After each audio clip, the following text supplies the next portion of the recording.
What's up, y'all? So I'm on my way to the city. Gonna be in Manhattan today and Chinatown, scouting some locations for a music video slash short film project. I'm gonna be shooting 5 music videos and then putting them together to make a short film. So I thought it'd be a good time to maybe go over some of the things that I like to do when I'm scouting locations, some of the things that could possibly make your workflow a little bit easier. So we're gonna do that today. We're gonna be in Manhattan. We're gonna be in Chinatown. Real quick disclaimer: I'm shooting everything on my iPhone XR right now. That's what you're seeing right now. I have a microphone, but I lost a little dongle that connects the wire from the microphone into my actual smartphone. The audio might not be that good outside, so I apologize if it's hard to hear me. We'll just see how things go today. So, see you guys out there.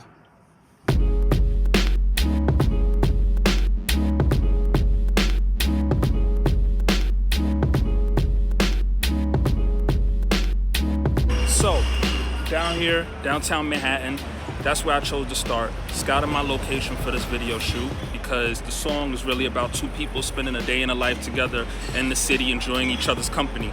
So that's the first thing I would do if I was scouting a location for the video, is figure out the energy of your song, figure out the story and what it is that you're trying to convey, and then try to find an environment that best suits that energy and best tells that story.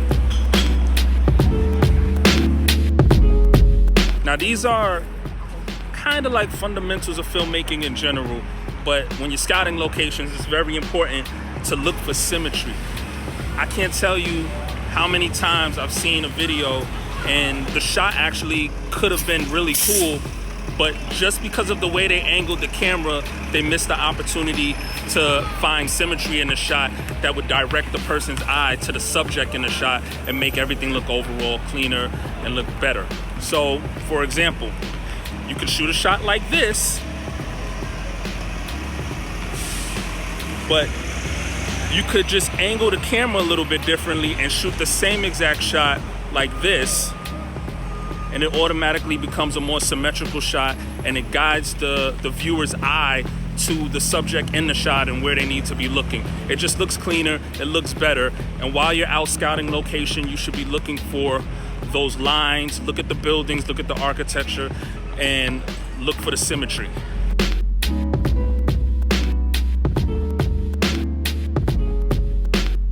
Really, really important if you're gonna be shooting on location at someone's property or residence, get permission. You need to get permission. For example, in Chinatown, there's a spot I want to shoot at. It's an arcade. So I just went inside. I couldn't film it because there's no filming. I mean, they got that in big giant letters on the actual door. But I just went inside. I asked the guy for permission. The guy was nice enough, and he said he would contact me about the logistics of how we could go about getting it done. And in most cases, it's really that simple. A lot of times, people are afraid to just walk into a property and just ask the person for permission to shoot. But it's really that simple. Just walk up to whoever owns the property and just say, listen, I'm an indie filmmaker. I'm trying to get something done, yada, yada, yada, whatever the spiel may be, and just see what they say about it. But it's really important to get that permission, primarily because you don't want to be shooting one day and then have to stop shooting in the middle of your shoot because security comes and say you can't shoot here or something happens. You know, you put a lot of time and effort into putting the production together. You got everybody coming out to be a part of your production, and you don't want to have to stop shooting because of some red tape. So just get permission. It's really that simple. Permission, permission, permission.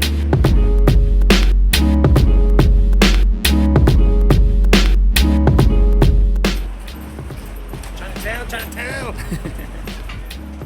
Walk around. It's really good to have a general idea of what you want to shoot and where you want to shoot it. I would say start with that. I would say I need to be in the woods somewhere. I'm going to go up to whatever state park and I want to do shots out there. But when you go to scout the location at that state park, don't just go to where you decided to shoot at and stop there. Actually walk around and look at your surroundings and see other cool things that you might not have even realized that you might have missed had you not walked around. What that does is it saves a lot of time the day that you're actually shooting, because you don't have to stop and try to figure out what your next shot is going to be. You've already done your homework and you already know where all the dope spots are, and you just map it out and figure out where it is that you want to shoot first. So another thing that's important is photos, video, and notes. Take all the photos you can take as much video as you can possibly take, and take as many notes as you possibly can. Shoot it the way you're gonna actually plan on shooting the day that you go to the shoot, because like me, sometimes I use those shots that I took for reference and I end up using it for B-roll. And you wanna take as much notes as possible about the location, take notes at the time of day, take notes at the lighting in the sky, where the sun is at a certain point in time in the sky, because lighting can be your enemy. And you want to know what your surroundings are going to look like at the time that you're actually going to be shooting. So pay attention to all of those different things, and take photos of the area and try to set up your shots that way. It's important to have as much information as you can prior to shooting.